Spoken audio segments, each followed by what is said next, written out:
Okay, come over to Barnsley today. We're going to see Mr. DTS 1953. How he got into brewing, and we're going to have a bit of an interview with him.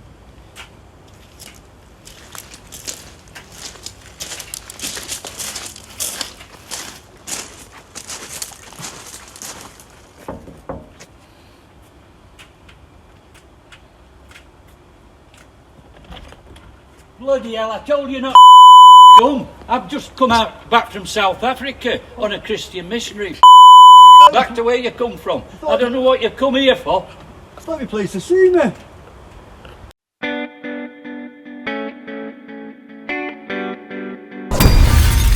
Right boys, you're on. Right, so we've come over to Barnsley to see Mr. DTS. How are you, David? I'm very well, thank you, David, and thanks for coming and bringing your camera. Yeah, thanks for asking me. Cheers, mate. Nice to see you. Always nice to see you, Yeah, David. yeah. You're always welcome here. Yeah, appreciate that. So, little drink first. I'll have a drink with you, Dave. It's a Scottish one. Scottish bitter, my recipe. All the best. Cheers to yours as well. So, let's get straight into it. Yeah. How did you get into brewing initially? Well, Dave, I'd be what, 17, maybe 18, we'll say 18 for legal terms. I hadn't got much money, as most young kids haven't. And I like to drop a beer because I've been brought up in pubs. My grandmother had one and my mother. Yeah. So I thought, is there a cheaper way of drinking beer? I can't remember what it was then, but I didn't have any money.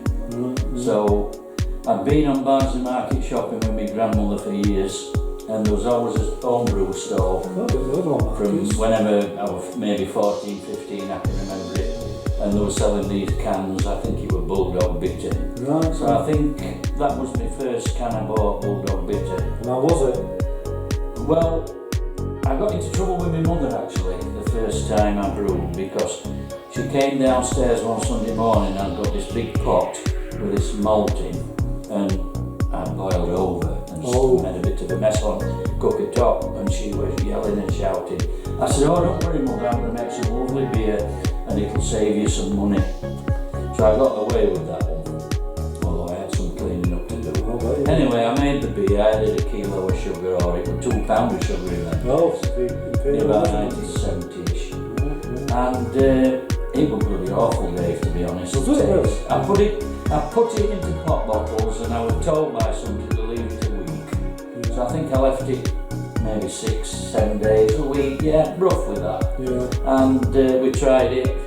My mother had pulled her face, and to be honest, it was sour, it was no flavour. Was there no hops in it? No, they didn't sell hops, never heard of hops then. Right. I mean, hops were what breweries did, professional breweries, what you drank at pub, that was that. And this was nothing. I think the malt was old, it wasn't fresh. Anyway, I persevered and I got slightly better. I kept buying different kits, but however long I kept it, I tried to keep it 3 weeks once, 4 weeks, it still tasted bad. Right. And maybe I was 21, 22, I just sort of, I still got all my brewing equipment, but I just sort of stopped basically. And I think when I got to about 30, I was teaching at a school, and a woman there one day, who I knew, she was one of the dinner ladies, said that she went to a car boot sale every Sunday, and if I wanted to get rid of some stuff, she'd sell it. Anyway, I ended up going with it. I took all my brewing stuff.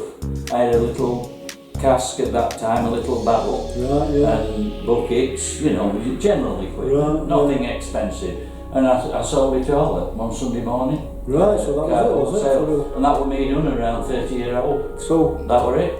How did you get back into it? Well, when I retired, 10, 12 years ago, I watched a lot of YouTube, and I suddenly thought, oh, I'll watch some brewing videos, just, you know, by chance. And it had really moved on, and I got really interested in it. And I just thought, I've got to try it again. So I said to my wife Heather, I said, let's go down to Chesterfield, brewing. They had a shop there, Love Brewing it was. And we went down, and I said, could I buy a basic kit to brew beer? And I bought one of their kits, it was 2 cans and a bag of sugar, a bit slightly upmarket to Yeah. what I was used to. Right, yeah. And I was still really worried that it was going to be really awful like it was before. But you know, after 2 weeks of making it, because it all came back to me, it was so simple. Yeah, It yeah. tasted absolutely bloody wonderful. Big So I difference from was, the first oh batch. gosh, it was miles better, absolutely miles better.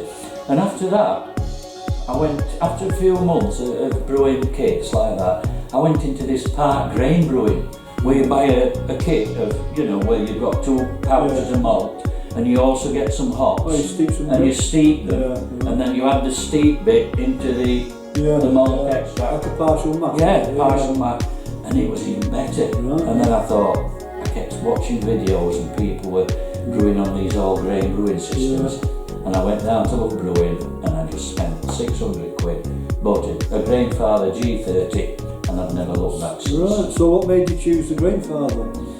Well, I saw Grainfather mainly on videos on YouTube. Right. I mean, I saw other systems, Yeah. but the Grainfather seemed to be a bit cheaper than some of the more The Brewmasters are The good. Brewmaster, I mean, I would have liked one of them, but it was out of my league. But I thought, let's go for the Grainfather, because I got lots of information on it, Right, yeah. and I'm glad I did. I've never looked back. Right. I still would buy the Grainfather today. Yeah. In fact, I'm actually on my second Grainfather. I've got a G40 now, Yeah. which brews 40 litres. Right. Now, It's just behind me, how actually. would you find that compared to the 30? Well, it's much easier to brew on. Yeah. I'll tell you what I like about the G40. It's because when I tried to brew a strong Belgian ale Yeah. on the G30, obviously because it's stronger, Yeah. it uses a lot more grain. Right, And I yeah. was limited on the G30 to 6 kilogram. I once tried to get 7 kilo in, and I just about did it, but it was like coming over. So you'd have to have smaller batches for the On the G40, I can make a smaller batch and put, I can get 12 kilo of grain in it. Right. So it's much easier. Yeah. Plus, if I want, I can brew 40 litres of normal straight Yeah. beer. And do you like it? It's not a centre pipe, has it, like the G30? So do you find that much easier? It's much easier because there was a pipe Yeah. in the G30 in the middle, and when you were stirring your grain in, you kept catching the middle, and if that top bit had come off, Yeah. all the grain would have gone into the bottom Right. and ruined your brew. Oh, right. But with the G40, there's nothing like that. Right, You can yeah. move it around the paddle, cross, Yeah. up and down. It's much easier and Yeah. it's far more enjoyable. Good, good. Yeah. Right, so we've got the caps. What's the story of the caps, David? Well, you bring the South African connection in, Dave. Fools and fans hate, that says. Right, so Well, it's a long story. I hope you've got time, We've but got time, I'll try and say it as quick as I we've can. got time for a good tale from you, David.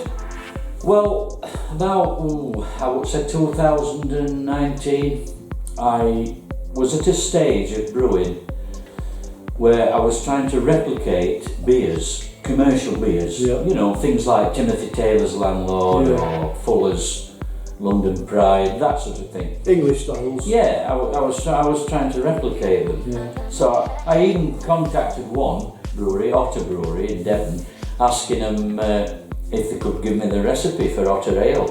And I sent an email and I put it ever so politely and got really excited. And I got a reply very quickly, and it said, yes, you can add barley and water and yeast, and I thought, hang on a minute, Did they mention the hops or anything like that? No, no, Or I thought- malts? they don't want to give me the recipe, Right. you know.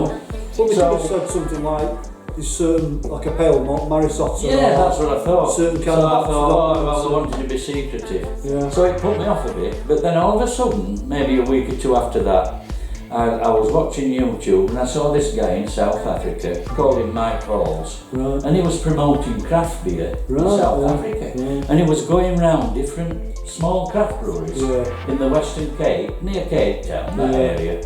And he was talking to the brewer there about their signature beer, the one that they were Right. most famous for. and they were giving him a homebrew recipe of it, Right. and he was brewing it on a grain father, So- G30. So is it a big thing down there, South Africa? Oh, it's massive, Brilliant, is it? massive. I got really interested, Yeah. and I contacted him and said, can you help me with this recipe? I think it was a hoppy wheat. Right. And he instantly came back, this Mike, and he was ever so friendly, helped me, and I brewed it, and it was absolutely fantastic. Is that the one you did the recipe in malt miller?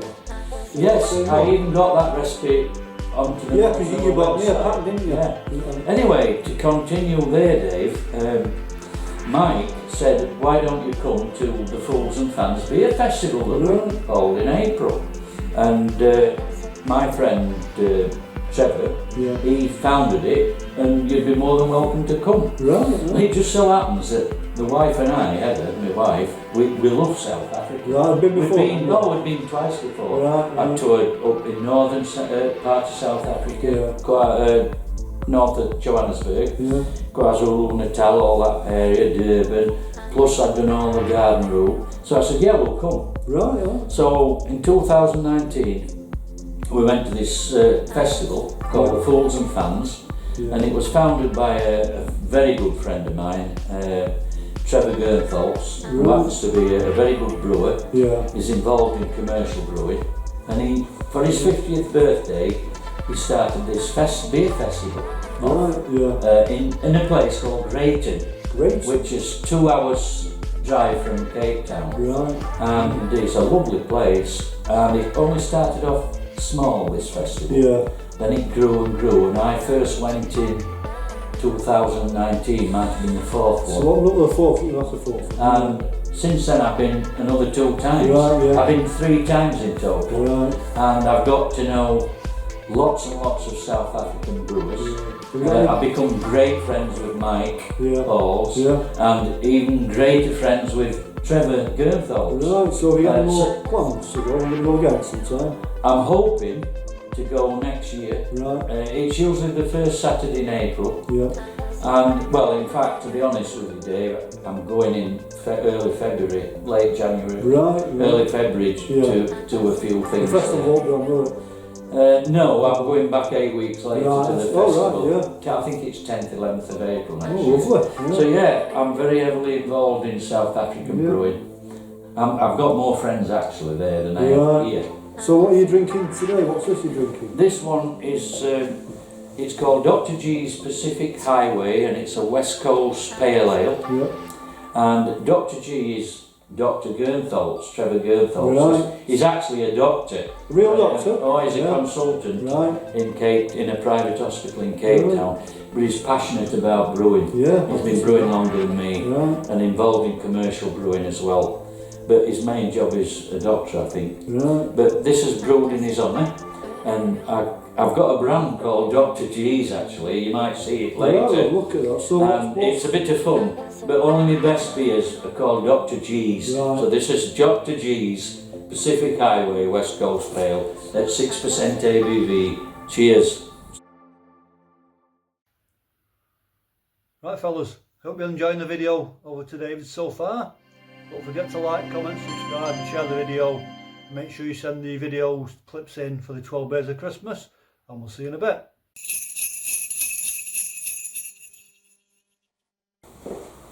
Well, I've noticed, David, fantastic setup. You've got the 3 taps, the kegerator. What made you buy this, and how much are they to buy? Well, Dave, this is my pride and joy, this. It really is. For years and years, I just bottled beer, Yeah. which you know what that entails, don't you? A lot of washing cleaning, them, sanitising them, filling them, keeping them warm, then putting them in cold, and I hated it.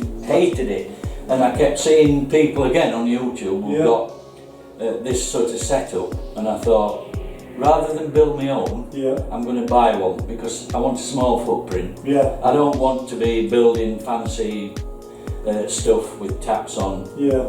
I am not that much of a joiner. Right. So I bought this. I think it was £625 when I bought it. I must have had it 6-7 years now. Has it ever let you down or anything like that? I've had no problem with this one. Right. Again, I bought this one from Love Brewing in Chesterfield, Yeah. and they delivered it. And normally, the taps and the tower, Yeah. you have to set it up yourself, put the pipes up here, Right. and connect them to the taps. I see. But it was already set up for So me. that keeps them cool and stops that first Yes. floor fogging. All I had to do, Dave, was just screw that on. Yeah. And if you look inside here, you come round, Dave. Yeah. It holds 3 kegs. Three this kegs, so they're 19 litre kegs, aren't they? These are 19 litre kegs. Yeah. These are the best ones, the Italian ones. Yeah. And I think they're AEB, yeah. These, And I think I paid about £80 each for those. right, so it's quite, you're talking over £1,000 for this setup, aren't you? Yeah, the kegs was obviously separate to the £625. So when you buy the keg, what do you actually get with the kegerator, sorry? The kegerator comes with all the pipes Right. on the tower Yeah. and these pipes inside and the connections. Right. I didn't have to buy those. Yeah. The kegs you have to pay for separate. Yeah.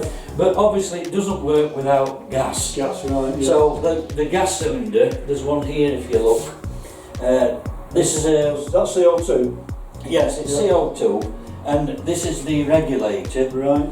what you control the gas Yeah. flow Yeah.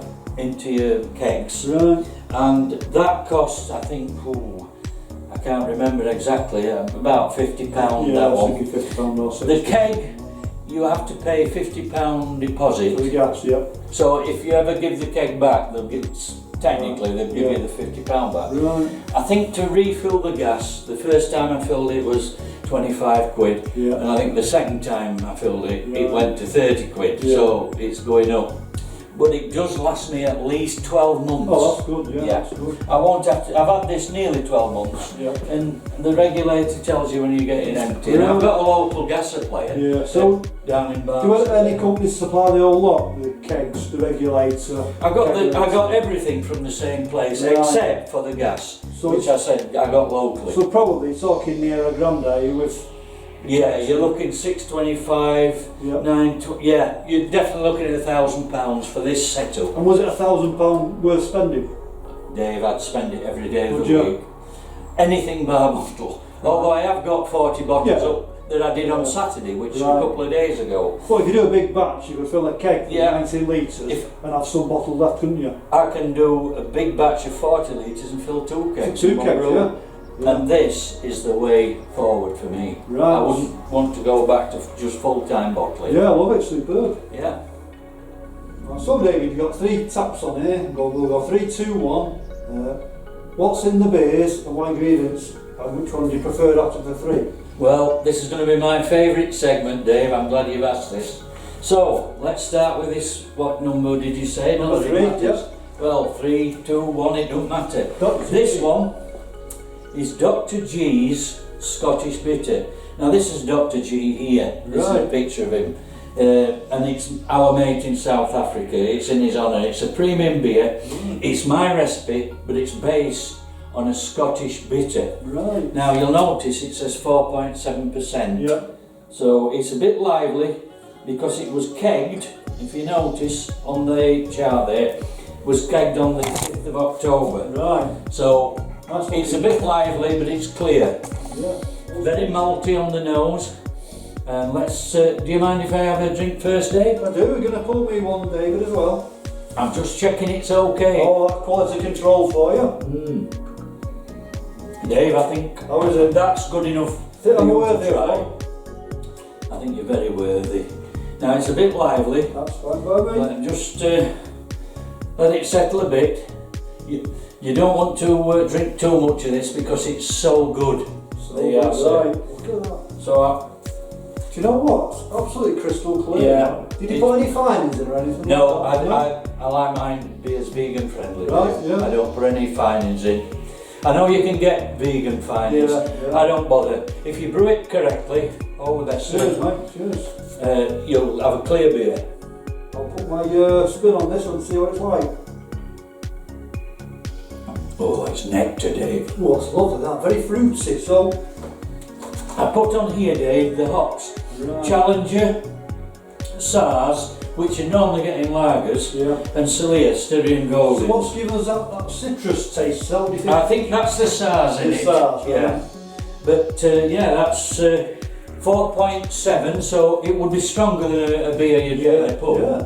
So yeah. What a great beer. So I'll let you finish that, Dave, and we'll get on to the next tap. Well, I'll save it for after. So. All right. Well, I'll tell you what. The next tap is very similar, except it might be a little bit darker in colour. Right. It's more or less 4.8%. Right. The same, isn't it? There's what, 0.1% difference. Yeah. And by the way, the names I've chosen. Right. That's the beauty of brewing your own beer. Well, a beer's named after yourself by, Dr. G. Yeah, What because that if is? it's a good premium bitter, Dr. G's is my brand. Right. So if anybody's out there wanting to steal Yeah. it, we'll be in trouble. So what if you brew a bad one? What would you call it? Woodside Brewery's bitter, or whatever it was. I'm It sure. would be Woodside Brewery, Right. not Dr. G's. I see, yeah. Now this is Autumn Days.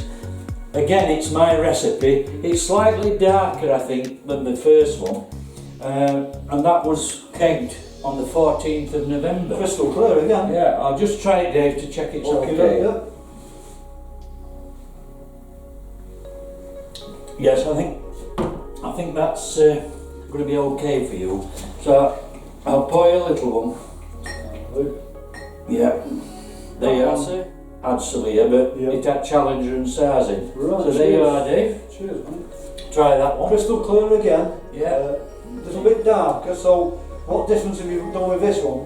As opposed It probably had a bit more crystal malt, Right. and I think I put a little bit of chocolate malt in that Right. one to make it more autumny, more wintry. to lovely colour. Yes, it's nice. Cheers. Cheers, David.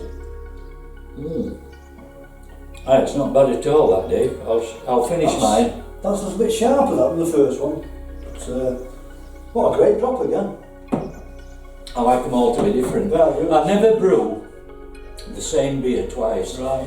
I might have done the odd one, Yeah. but normally if I brew my own, I always try and improve it, tweak it. So you tweak it with hops.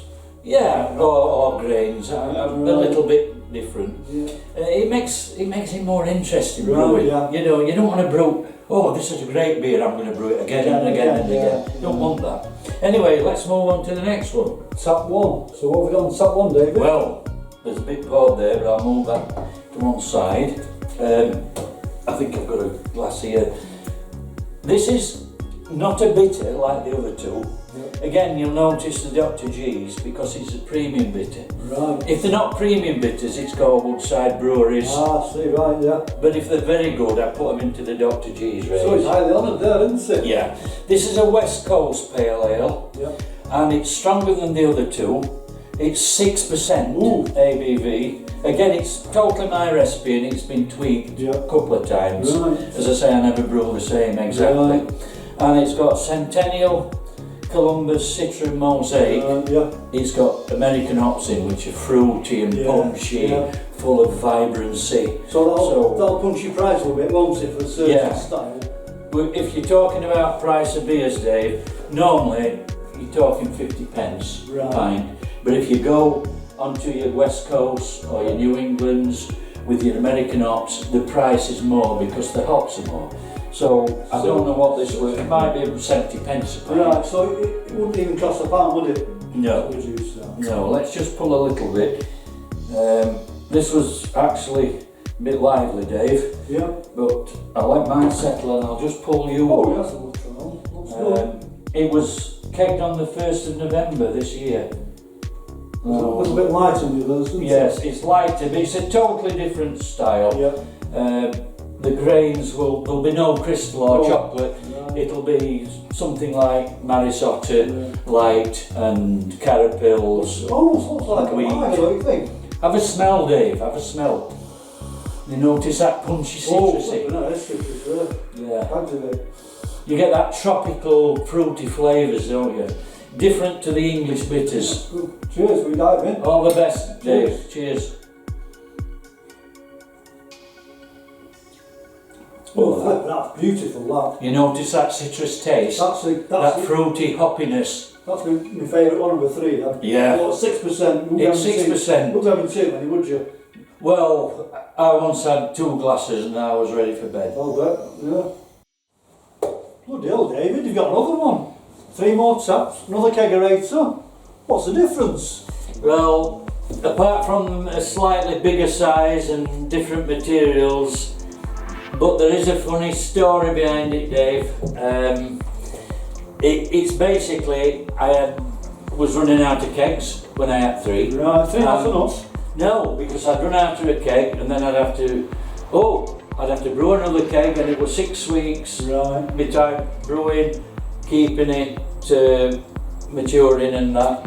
So my wife said, look, why don't you get another kegerator? You're not going to have a problem of having a lapse Right, yeah, between brilliant. emptying one keg and the other, because you'll have another kegerator. So what have you got in there? So I've got this will actually, Dave, this will 4 kegs. 4 kegs? Yeah, it's got 3 in it at the minute. Right. We'll talk about this one later because it looks different to others. Yeah. But yeah, I've actually got 6 kegs of this sort, and this is an extra. Right, so what's in this keg? This one is a lager that's not ready yet. It's a hoppy lager. Another one I made up. That's ready in a couple of months. So when one empties, I can put it in, and that's behind this. When I run out of a keg, I've still got 3 or 4, but I can have one So you ready have to different cook in. styles Yeah. all the time? This was roughly the same price, Dave. Well, actually, no. I'll tell you a story. This was £100 cheaper, so it was $5.25 because it had a slight mark on it. Right. But I had a friend who knew a friend and etc. With long story, but I got this a bit cheaper, and it was sent to me from Newquay. Well, I'm sure it was made in China. What a fantastic So setup. yeah, I've got 3 kegs. Would you like to try it? So David, we've got 3 more beers on top, have we? Well, David, there's actually 2 and a bit of a surprise one. Ooh, Yeah, would you like to try the first one? I would certainly, yes. Well, I'll tell you what. Tradition, I'll pull mine first and check it's drinkable. Up to quality I wouldn't control. like to poison you. Oh, that's So dark. this one is a porter. It's Dr. G's Salem Porter. It would have been Woodside Brewery's Salem Porter, but it's so good. That's my opinion, might not be yours. It's got into the Dr. G's premium range. It's 5% ABV and it's at least 2 months kegged. So it's a winter autumn beer. Yeah. So I'll taste it first for you. Looks fantastic. Dave, I think it's good enough for Think you. I'll be okay to try that one? I'll just pour a small one for you. Yeah. Not too bad, that one. There you are, sir. Thank you very And much. there we are. Let's So cheers, David. Cheers. cheers and all the best. All the best. Enjoy it. Salem Porter, Oh, Dr. G's Salem Porter. I never know the difference between a porter and a stout. There's not a lot of difference, is there? No, a stout's more stronger, more roasty, Right. more ABV. That one is just perfect for me for a porter. It's not too heavy, not too light. It's got some fruitiness from the hops. It's got some East Kent Goldings in it. Right, And, so let me. yeah, I'll enjoy it. decide, shall I? Yeah, I hope you enjoy it, Dave. I'm just the curtain. Oh, that is lovely. That's so smooth. It is. There's a bit. I think I put a little bit of wheat in it. I'd have to look at my record book. Beautiful, that. That's, But yeah, I'm pretty pleased with that, Dave. I would actually. be. It's fantastic, mate. Fantastic. Now, the next one, this one, isn't quite ready, but we ought to try it. And it's a lager. Right. It's based on a Munich Helles lager, German style. And in fact, I think I'll use this glass because I don't want to put it in a porter glass. Right. So let's just try it. It won't be too carbonated. Oh, it's not too bad though. I only put this on a few days ago, Dave. Well, he's done well with the carbonation, haven't Yeah, he? I'll just pour yours as well. Right. Cracking looking beer. I'll try it first. Yep. I'll wait for your. So this is I think it's 5.8%, which is a bit stronger than a normal Munich Helles, which are usually around 5.2. Cheers. Again, it's my recipe, Play with anything. and I'll tell you what, just dive in. While you're drinking it, Dave, I'll just tell you, lagers should be lagered a long time, 3-4 months. That's maybe so more. sharp and It's about 7 weeks, keg that. That's beautiful, that. Another couple of weeks and I think it'll be getting a lot better. But it's getting clearer. That's really good. That's perfect for Christmas, that, David. Perfect. That's what I brewed it for, Dave. And while we're on about lagers, you might notice a keg here that's not in there. Right. This is another lager. This is a hoppy lager, and it won't be. I only kegged it about a week ago, Right. so it'll be February, March. But I'm sure you'll come back to try it. Certainly. So what hops have you got in the hoppy lager then? Well, I've got mosaic and Oh, citrus. that's going to be... But I've got some traditional hops like Tecknanger Right.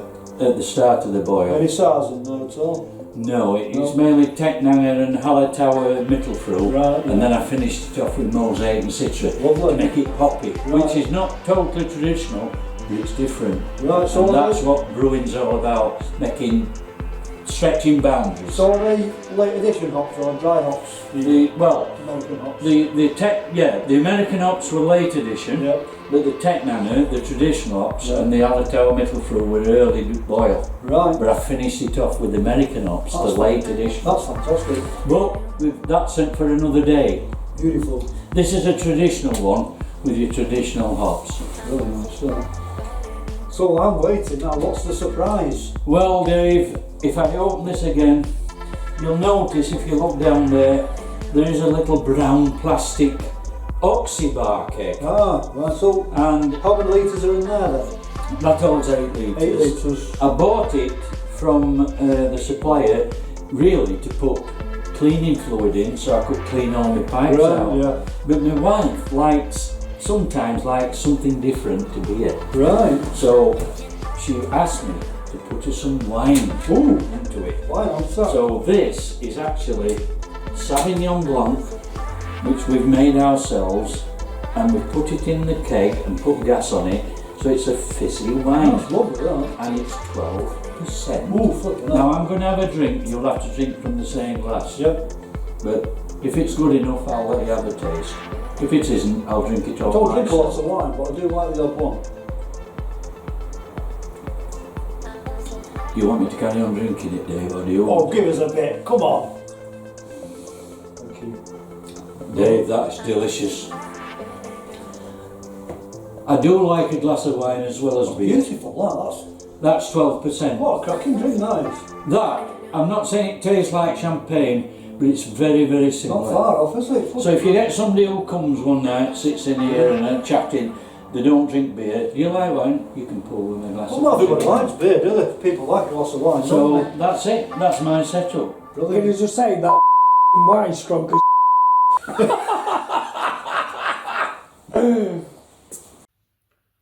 Okay, everybody, hope you enjoyed the little trip over to David's.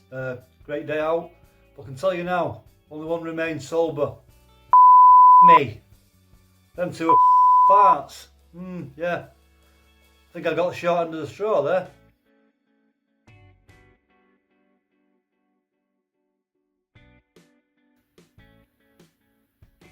Okay, fellas, thanks for watching. Great trip over to David. Cracking setup, as you'll see, and hope to go there in the new year. So thanks for having us over, David, and see you again soon, mate. Cheers and Merry Christmas.